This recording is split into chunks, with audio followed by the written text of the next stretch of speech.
welcome to the Three-Piece-Combo MMA Show, brought to you by the 5 Reasons Sports Network. Today we are covering UFC Vegas 47, bringing you predictions, picks, and all the best betting tips for the show. I am your host, Three-Piece Combo, and we are joined by Mr. Johan Blanco at Blanco Fights. You can find him on Twitter.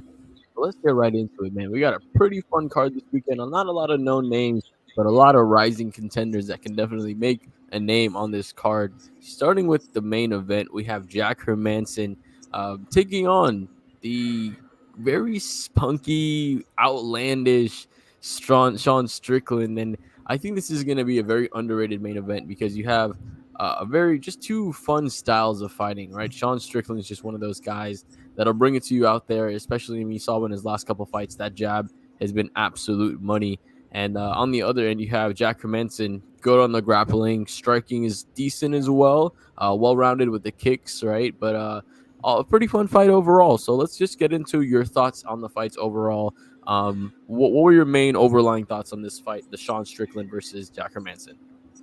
So this is a very interesting fight. It's not really one that's going to be like a title contender. Like, it's not a title eliminator, but it's one that gets them closer to that point. Sean Strickland has been on a roll as of recently. I mean, his last fight against Uriah Hall was pretty impressive. I mean, he pushed the pace on Uriah Hall very well. And Jack Hermansson's last fight, I mean, against Edwin Shabazian, he showed his toughness. I mean, he was he looked pretty outclassed in the first round, and then he toughed it out for a gritty unanimous decision win. Key to the fight is, if Jack Hermansson wants to win, he has to chop down the leg of Sean Strickland, because Sean Strickland is very flat-footed, and he also doesn't use a lot of kicks in his striking game. He's very boxing-oriented. And for Sean Strickland, man, just, avoid the takedowns, man. Avoid getting taken down, because that is his weak. Even though he has a decent jiu-jitsu game, his wrestling is really lacking. And that's really Jack Hermansson's strength is, wrestling and grappling overall. Yeah, I'm right there with you. I think the path to victory for Jack Hermannson, I think he's going to have to play that ground game, right? Get in really close. When it comes to the striking, I feel like Jack Hermannson has a lot of looping punches. He throws a lot of things that go around, but it's not a lot of things that are straight down the middle. When you watch Sean Strickland, everything's nice and tight. Like you said, it's really boxing oriented. It's really crisp. That jab is money. That 1-2, he'll start throwing combinations. To your point, but like you said, the defense, takedown defense for Sean Strickland at 82% right now, but he hasn't really faced that many crazy grapplers just yet. But when he's going in, he's right now on a 5-fight win streak, and he's taking on Jack Hermannson, who's coming in, winning 3 of his last 5, having a loss to Vittori, having a loss to Cannonier. The Gastelum fight was kind of outlandish because he just, got lock of that leg and ended up getting that leg lock to secure that win. So that one really didn't even really get started. But now we're going to see this fight where you have a very crisp striker in Sean Strickland taking on a not so great striker, but better grappler in Jack Hermannson. So let's just get into the picks right away, man. Where are you going with this one? How do you feel how this one's going to go? Hey, man, I'm going to keep going with the momentum, man. I'm going to go with Sean Strickland. I think he's going to take it 25 minutes. I think he's going to get the unanimous decision. Yeah, I think I'm right there with you. And I'm not going to take him as far as going all the way. With Jack Hermannson, what I noticed, I mean, if you look at Marvin Vittori, by no means is Marvin Vittori a great or crazy good tactical striker. He has good takedowns, and he uses his takedowns to set up his striking, and he has some good power. He's a big husky guy, but he doesn't put a lot of people out. He was able to drop Jack Hermannson, and he was able to hurt him on multiple occasions. My theory is that if Marvin Vittori is able to hurt Jack Hermannson, I think that Sean Strickland is going to be able to do a lot worse. I think if he's going to be able to get an accumulation of strikes between the first and second round, and I can see him getting a third round TKO. So I'm actually going to go Sean Strickland as well, but I'm going to take him by third round TKO. I think he gets it done. Like you said, Jack Hermannson does have a very strong path to victory if he's able to ground Sean Strickland and take him down. But every fight starts on the feet. Sean Strickland has decent takedown defense and also very good defensive striking as well. So if he's able to keep his hips out of the way, not throw crazy looping punches and put his hips at risk for being takedown, I think Sean Strickland can get this one done. Any final thoughts on this one before we move into the co-main event? Yeah, man, I think that, this is I think this is a main event that's really slept on. We're really spoiled like in the first half of the year with a lot of headliners. Especially next week's headliner. I mean, this one's really under the rug, but really, just really watch out because you might see a new contender emerge in this middleweight division after Saturday night. Absolutely. And in this middleweight division, we've seen a lot of people kind of going through the round robin versus Adesanya. Obviously, he goes up to 205, doesn't get the job done versus Jan Blachowicz. But when it comes to 185, I mean, he's beat pretty much everyone already once. And now he's going up onto the second one with Robert Whittaker. And it doesn't seem like there's any clear-cut contender that's coming up right away right now. The people are talking about Usman moving up. Hamzat is at 170. He might come up to 185 as well. But as far as right now, Sean Strickland could really put himself, head and shoulders above and make himself an actual true new contender and lay claim to fighting and, getting a fight to Israel Adesanya, given that he does get it done against Robert Whittaker. Now, moving into the co-main event, we have the Nate Diaz, the Diaz Army product in Nick Maximov, and he's taking on the heavy-handed but well-rounded Punahele Soriano. Just get it on to your thoughts. How do you think this fight is going to play out overall? Yeah, so this is, in my opinion, this is another like striker versus grappler matchup. Punahele Soriano is, striking based, and I think he throws a lot of volume. He is pretty exciting, but Nick Maximov, man, he's a prospect coming up, and his ground game is pretty good. I watched a couple of his regional fights. There was not many to go off of YouTube, but seeing him, he's really smooth and seamless with his takedowns. He's really smooth with his transitions on the ground and stuff like that. And I don't know. I'm really excited for this matchup. I'm really excited to see how Maximov does. The only thing that gives me a little bit of worry is that Maximov does this thing, and you've seen it with a lot of the other, people, especially Nate Diaz. They don't mind getting hit a little bit going in for that takedown, and we saw that Nick isn't the most Maximov, not Diaz, isn't the most polished striker when it comes to his stand-up game. And Punahele really packs a lot of pack in his punches. So this could be a situation, like you said, this is one of those classic grappler versus strikers, because Nick is going to use his punches to get down low, get really close, and try to get a hold of your hips, and then play that game where he clinches with you until he tangles you up and gets you on the ground, whether that be on top of him or on the bottom of him. It really doesn't matter, because they don't mind playing that game from the bottom and trying to work off their back, because that's something he's really well versed at, as like the Diaz brothers are. But Punahele is coming in with a very, very big striking advantage, in my opinion. I feel like his power is very, very strong. I believe he has 6 TKOs coming into this fight, and he just shows a lot of promise as far as the defensive wrestling is too, because before he was a striker, he was actually a high school wrestler. So he has that wrestling background. He has that wrestling base as well. So this is a fight that's a really tough one for me to pick. I always like typically going with the grappler when it comes to the striker versus grappler. But, man, this could be one where very easily Soriano can put a couple of shots in and put Nick down. So let's get to the picks for this fight, man. What are your thoughts on it? Who do you think gets it done?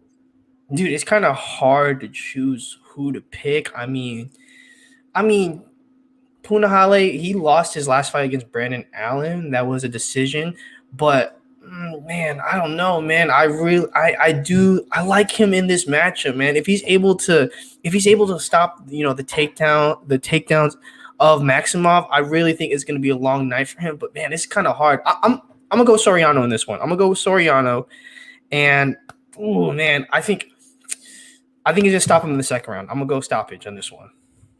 Yeah, I can see that too. I wanted to lean on Maximov because I think he can get a slippery submission, but looking in the striking of that last fight, I'm just really not confident on his skills on the feet just yet. I'm gonna go there with you. I'm gonna take Soriano in this fight, and I think we get another knockout here. I might be playing a little too knockout heavy, knowing that we didn't see too many stoppages in the last UFC card, but I do think Punahele gets it done. I think he puts Nick out. I think it's TKO. I think this is one of those things where the referee kind of saves Nick from himself. As we see, the Diaz brothers just love taking damage. Same thing here. We'll see him taking a lot of damage, accumulation of punches. Punahele gets it done by TKO. Any final thoughts on this one before we move on to a very, very interesting fight between two rising prospects? Yeah. So this one, I mean, man, this main card is just filled with prospects, and that's kind of exciting because you get to see these guys up and coming, and they get the spotlight. Man, I'm really excited for that co-main event. I don't think it should be the co-main event. The next fight we're going to talk about should be, but I'm pretty excited for it. Yeah, I'm absolutely with you here, man. I think this next fight should have definitely been the co-main event. We have the Kazakhstanian Shavkat Rakhmonov, undefeated at 14-0, taking on the Guyanese. Shout out to my people, Carlston Harris, coming in as the first Guyanese fighter out there. So definitely want to give a shout out to the guy. But this is a very, very interesting fight. And, doing the scouting for it, Shavkat's, obviously undefeated. Excellent, excellent ground game. Has really good striking as well. I feel like his defensive striking, his ability to get out of the way of punches is really, really underrated. But when you look at Carlston Harris, man, what he was able to do in that first fight, transitioning an opponent takedown into an anaconda choke, and then in his second fight, showing the boxing chops as well. We have two really well-rounded fighters here, honestly, and we're looking at a fight that we can see happening a couple of years down the road with both of these guys being ranked contenders. So where is your head on this one? How do you feel this matchup looks on paper? So before I did some research on this fight, I was guaranteed, I was like, Shavkat Rakhmonov for the dub. But as I looked at Carlston Harris, I saw that he was the former Brave World Champion, and I saw his highlight film, and he's very dangerous, and he's very dynamic, as a striker, and he's pretty good on the ground as well. But Shavkat Rakhmonov, man, he's for a guy so lanky, I mean, he's pretty good on the ground. Usually guys that are that long are not as, smooth on the ground, but he is so seamless. I mean, he was able to tap out Alex Oliveira. I mean, that right there, and that was with ease too, with ease. I think that, he is like a top prospect in that welterweight division. I think that, man, once he gets that, he starts putting it together, because it seems like he's not able to set it up, like his striking up with his ground game or his clinches very smoothly yet. But once he puts that all together, man, I mean, maybe at the end of the year, he might be in the top 10 of that welterweight division. Yeah, this could be the year of Shavkat Rakhmonov, but the hurdle that stands in the way is Carlston Harris. But like you said, I was looking at the last fight before Rakhmonov actually came into the UFC. He dropped his opponent with a spinning heel kick, and then was able to get on top and finish with the ground and pound. So we can't sleep on his stand-up game as well. Carlston Harris, very good boxing, very good submission game. Not as much kicks, right? Like he's a little more Sean Strickland-esque, where it's more just straight-up boxing. But you'll see some nice front kicks, right? He has some nice front kicks. He has some good body kicks as well. He does like to do it, but it's more one at a time. He's not throwing in combination, or he's not throwing in volume. He's throwing more 1-1-2s, getting those combinations out there. So let's get into the picks, and I made you choose the first two, so I'll go ahead and start off this one. I'm going to go ahead and, I definitely want to go with my boy Carlston, because, he's the fellow Guyanese, but I got to go with Shavkat, man. I think he's got a little bit more well-rounded. These are two excellent, very, very well-rounded fighters, so this is like such a tough one to pick. We can see something where Shavkat goes for a takedown and Carlston reverses it and gets it into a submission and wins the fight like that. But what I really see happen, I think Shavkat neutralizes the ground game of Carlston. I think he's able to put him on his back, make him a little more uncomfortable. He has the veteran knowledge of what he's able to do on the ground. Get into half guard, maybe control in half guard, just be very good positionally. Maybe not do and land as much damage, because Carlston is good with his BJJ. But I think Shavkat gets it done, and I think he moves on to 15-0. I think he goes on, and maybe within his next fight or two gets a ranked fight. Yeah, man. I think, man, I hate that we're agreeing with each other so much in like so early, but yeah, man, Shavkat Rakhmonov, I think that's my winner too. I mean, I think that Carlston Harris, if he's on his back for an extended period of time, I mean, that's going to drain on him. And also, I think that just like grappling wise, I think Shavkat out grapples Carlston, and that is my biggest thing, is because I mean, you saw it in his last two fights that Shavkat can just. He's very smooth. He's very seamless with his transitions and his submission attempts. And I think that I think we'll see. Man, I don't want to be disrespectful, but we could see a first round submission. We could for sure. I mean, these are guys that are both skilled, and the thing with skilled fighters is we saw it in the Rodolfo Vieira fight, right? Skilled fighters will put themselves in position to get hurt because they feel like they can get back from that a little bit better. So this could be something where Carlston feels like he has, a position to put himself and try to get a submission over Shavkat, but Shavkat was really just using that to help set up into, thinking a third step ahead of him. So that's, like you said, it could be something that we see, and they get that submission. But I'm gonna take him by a decision. I think they have pretty well-rounded skills, both these guys. I think it's a little more neutralization, but I think Shavkat just edges it because of the volume and the tactical ability. So this fight is, in my opinion, kind of a setup. But we have smiling Sam Alvey, who's 0-4-1 over his last 5, albeit 3 of those losses were by split decision. But he's taking on Brendan Allen, a pretty well-rounded fighter just overall. I mean, he's one of the fighters that you feel can always was almost always there, right? He had a couple of fights against some good fighters. I mean, he beat one of the Dawkins brothers. He beat Kevin Holland, but it doesn't seem like he's able to get over the hump just yet. So Brendan Allen, his last 5, he was lost to Action Man Chris Curtis, but he had wins over Soriano, wins over Robertson. Obviously, a loss to Strickland, who's fighting in the main event, and the win over the little brother Dawkins. But he's taking on a veteran guy, right? Someone in Sam Alvey who, even in his losses, is very competitive. His volume is very steady. His fight IQ is always there. He has a really, really sneaky check right hook because he does fight out of southpaw. But it's a very, really fun matchup there. Brendan Allen, really good ground game. So talk to me. What's your preview on this one? So it's interesting because Brendan Allen I think he's taking this fight on short notice. I believe he is. And I mean, listen, even though Sam Alvey has not, had a win in his last 7 fights, I think that this is still a very close matchup. I think Sam Alvey, I mean, I like watching him fight because he does try to put on entertaining fights for the fans. And I think that, he has a very well-rounded game. I mean, like you said, he is a very volume. He throws high volume, but he's not really one that's really dangerous you're not really worried about his power or anything like that. But he's really good in terms of counterpunching, in terms of, just mixing it up, in terms of, just have you, wondering what he's going to do because he is well-rounded. I just don't think I don't know, man. I think Brendan Allen's going to take it in this one. I think Brendan Allen's I think he's more dangerous. I think that, he's a younger guy coming in, and I think that, I think it's time for Sam Alvey to get out the UFC, man. Yeah, it's one of those things where, I mean, you feel like he's been here just because he's always smiling the whole time. But, I mean, you can only get punched in the face so long and take so many L's before you have to get cut. And to your point, this is a fight that Brendan Allen is taking on short notice. It's going to be at light heavyweight, a little bit heavier from the normal 185 that Sam Alvey fights at. He was scheduled to fight Phil Hawes. Hawes got injured. Ian Heinisch stepped in, but then Ian Heinisch withdrew from that fight as well. So Brendan Allen's taking this fight, and they're stepping it up to 205, and that's going to be an interesting matchup. But I think, like you said, this is very not a great matchup for Alvey. Brendan Allen, really, really good ground game. The fight I referenced the one against Dawkins so much because it was a very, very, beautiful fight. It was one of the first fights in the Apex with no crowd. So you heard those slicing elbows. He was able to drop Dawkins with a beautiful standing knee to drop him down.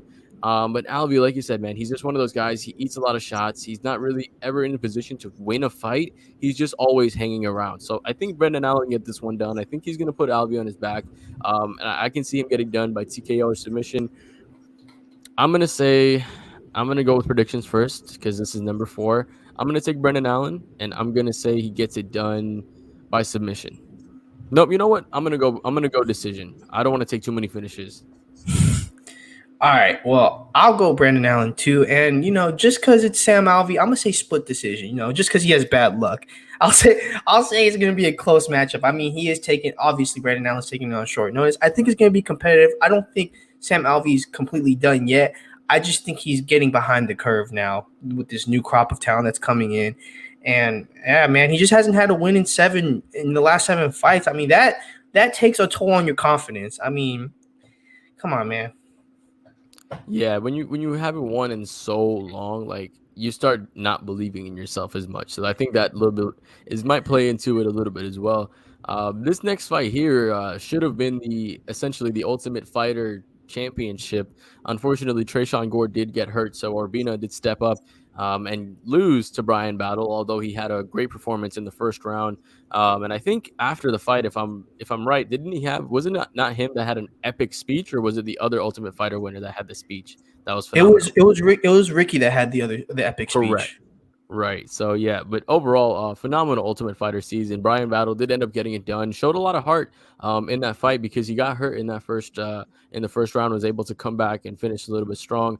Tresean Gore obviously coming back off of that knee injury. This is a fight that should have been the main or the Ultimate Fighter Championship, but now it's happening. So not the same stakes. You're not getting that 6-figure contract, but it's kind of a little bit more for Tresean Gore's pride than anything.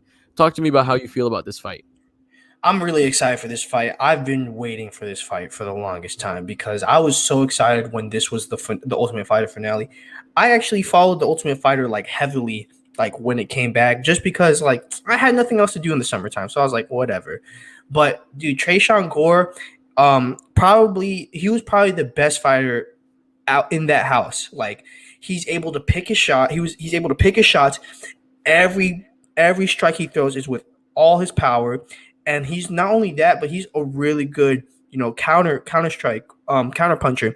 Like, look at what he did to Gilbert Urbina, like in the semifinals. Like that dude put on a beautiful fight. Like that was the title of the episode, a beautiful fight. Like it was just so beautiful. He countered him whenever he did. He chopped his legs down, and dude, he is in the same camp as Douglas and Diego Lima. Like those guys are known for their leg kicks. So I mean, he's good. But Bryan Battle as well. I mean, he throws very high volume. He's always, throwing. He has a really good submission game. I mean, you saw it against Andre Petrovsky. I mean, this fight's going to be very exciting. I'm super excited for this one. Yeah, this is one of those battles where it's like a volume versus power kind of battle, right? You'll see Bryan Battle. He has, like you said, very, very good amount of volume. He also is very well rounded because he'll use his striking to set up his wrestling, use his fake wrestling to set up his striking, make you drop his hands. He has kind of a veteran style fight chip to him, right? He fights to his opponent's weaknesses and he try to exploits where they're weakest at. But Tresean Gore, he's one of those guys where it's tough to find a hole in his game because, in my opinion, 100% has the power advantage. And I think he does have the speed advantage. I think the advantage that Bryan Battle has is the volume. But when it comes to the wrestling, it's going to be interesting because we've seen Tresean Gore, especially on the regional scene, shoot for those double legs, go into those clinch situations, and he's pretty good at them as well. But when it comes to the fight and it's standing up, I think Tresean Gore, like just has those dynamite hands. So I'll let you start off. You said you followed the Ultimate Fighter a little more. I didn't follow it live. I was actually able to watch it a little bit after, leading up until the fight. So let's get to the picks. Who do you think gets it done here? So, man. So even though Tresean Gore is coming off a knee injury, I have to go with him in this fight. Only reason why is I think he's just the more dangerous fighter, and not only that, I feel like he's hungry. He's the more hungry fighter because Bryan Battle, I mean, yes, he probably is motivated and stuff like that, but he already won the Ultimate Fighter. Tresean Gore did not even have that opportunity to even fight for that. So I think he's really here to make a statement, to put his name on the map. I mean, he missed out on the Ultimate Fighter, but he can't miss out on a victory this Saturday. Yeah, I'm absolutely right there with you. I think Tresean Gore gets it done. I'm going to take him by knockout. I think he comes out very, very hungry, right? This sport is so much mental. So when you have a fighter that wasn't able to make it to the Ultimate Fighter finale, was clearly the best fighter in that house and, should have won the competition, honestly, at the end of the day. He's going to come out here and he's going to have something to prove. And this is going to be about proving something to himself as well because he is coming off of that injury. And, when you're coming off that injury and you have to retest yourself, you have to, do I really have this? If you're able to push past that and get past that point, we're going to see a very, very dangerous Tresean Gore. I really do think we're going to see that. Even though he's still so young in his career, I think he's one of these guys that just has that it factor, right? He has the it factor about him. I think he brings it in this fight. I think he gets it done in the first round. I think he knocks out Bryan Battle, and I think this is going to be a really, really good moment for him. Yeah, I think that I don't want to disrespect Bryan Battle because I really did like him on the show, but I think he's gonna get stopped in the first round as well. I don't know if he's gonna get knocked out cold, but I know he's gonna get stopped. Like Tresean is just so dangerous, man. And now that he's not overly aggressive no more. Like in starting out in the Ultimate Fighter, he was very overly aggressive. But coaching with Brian Ortega, he became very, very patient, kind of like Francis Ngannou, but in his version. And I think that if he carries that into this fight against Bryan Battle, he's going to I think he's gonna catch him. I think he's gonna catch him with an overhand right, and I think he's gonna stop him, man. I really want to see what Tresean Gore is about this weekend. Yeah, man, I think we're going to see that. I think the world is going to see who Tresean Gore is. And I mean, it's going to be a beautiful introduction to see this guy making only his 5th UFC fight, coming in now. So let's get to the openers of the card. We got Julian Erosa taking on Steven Peterson. Pretty interesting fight because Julian Erosa, one of those guys that kind of uses cardio as a weapon, right? He comes in there and he'll throw so much volume at you. And he has a couple of good wins. I mean, if you look at his fight, I believe he has a win over Charles Jourdain. I mean, if you look at the way Charles Jourdain has been fighting, this dude has been just brutal lately. What he did, that kick followed by a scream. Charles Jourdain is a really, really good fighter. And Julian Erosa was able to wear him down, make him, just fall into the storm and fall into that pressure. Steven Peterson, on the other hand, just another very interesting fighter. He was able to essentially just big brother Chase Hooper, right? Chase Hooper was just too small for him. The things that Chase Hooper were trying to do were good. He's trying to set up takedowns, but he just was too small. He was too skinny. You could really just see the power difference there. So it's a very interesting fight because Erosa doesn't really have the best chin either, and we've seen that Steven Peterson has a decent amount of power, especially the crack-a-lacking shots that he was able to land against Chase Hooper. So talk to me about what you saw looking at the film for this fight. I mean, I love Steven Peterson. Mr. Ocho. I mean, that's the Ocho right there. I mean, he is brash, man. That's one thing I like about him. He's a brash guy.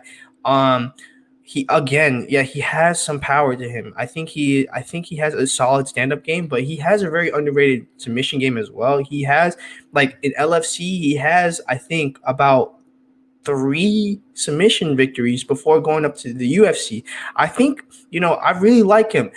As for Julian Erosa, I think he's very explosive on the feet. I think he's the better striker. But like I said, I mean, like you said, he has a questionable chin, and if he's not careful, he can get caught. But he's been putting it together. Like, he had a 3-fight losing streak heading into 2020, and now he's 4-1 in his last 5 fights. I think that this is very interesting because both of these guys are coming in with some momentum. And it's kind of a toss up for who I have in this fight. Yeah, it is a toss up for sure. But I mean, look at the odds. I think it's almost minus 300 for Julian Erosa, right? He has technically all the advantages. The striking is a little bit better, a little more crisp. The volume is there. Steven Peterson, a little more raw, in my opinion. He doesn't really have any outstanding qualities. He does have some nice power coming on around those punches, but outside of that, not too much to him there. Some good ground and pound, but like I said, with Chase Hooper, that was more big brothering him than anything else. With Erosa, it's going to be a different story. This one's a really tough one for me. I'm going to go ahead. I'm going to take Peterson with this one. I think he cracks him some point in this fight. I think Erosa, his chin is suspect. I could be 100% wrong here. This is a win that Erosa should absolutely win. I think we see an upset. I think Peterson gets it done. Where are you at in this one? Man, I don't like agreeing with you this much, like in the first pre-fight show. But, dude, I mean, yeah, I have to go with Peterson, man. I mean, I think, he big brothered Chase Hooper, but I think that he's gonna big brother Julian Erosa too. I think he has the strength advantage, and I think that if he takes this to the ground, he could get a submission victory. I mean, he has 8 wins. That's half of his wins, or at least almost half of his wins by submission. I think don't sleep on it. I think I'm gonna go second round, third round submission on this one. That's a very interesting call, my man. Overall, pretty interesting, fights on the night. Main event is going to be a very fun one. Jack Hermannson kind of gatekeeping now, taking on Sean Strickland. We both went with Sean Strickland on that one. Any final thoughts on this card before we close out the first betting show in a long time over here? How you feeling about tonight's card? Anything else? Or not tonight's card, but the next card. It feels good, but hey, shout out Hakeem Dawodu. I mean, he's fighting on the undercard, man. Shout out him. Hopefully he gets it done against Michael Tresean, but I mean, he has a tough task at hand, but because we couldn't talk about all the fights, I want to give a shout out to him. No, absolutely. And I do want to give it a shout out to Phil Rowe as well, because I actually met Phil Rowe in person, and he lives not too far. He lives out in Orlando. He actually has a shop out in Florida Mall. It's a boombox shop. So if you ever go in there, you'll actually go and you can probably see him. But I also saw him in PFL and out there in South Florida. So shout out to Phil Rowe. Hopefully he gets that knockout, the fresh Philly Prince coming out here. But overall, phenomenal show, my man. Appreciate you joining me as always. And for anybody that's watching post, make sure you like the video. It helps us out tremendously, and it's also free. As well as make sure if you're not already subscribed to the YouTube channel, make sure you get all of our videos. So as always, from a man, Mr. Blanco, and myself, Johnathan, I appreciate you guys joining us. Thanks for checking out the Three Piece Combo MMA Show.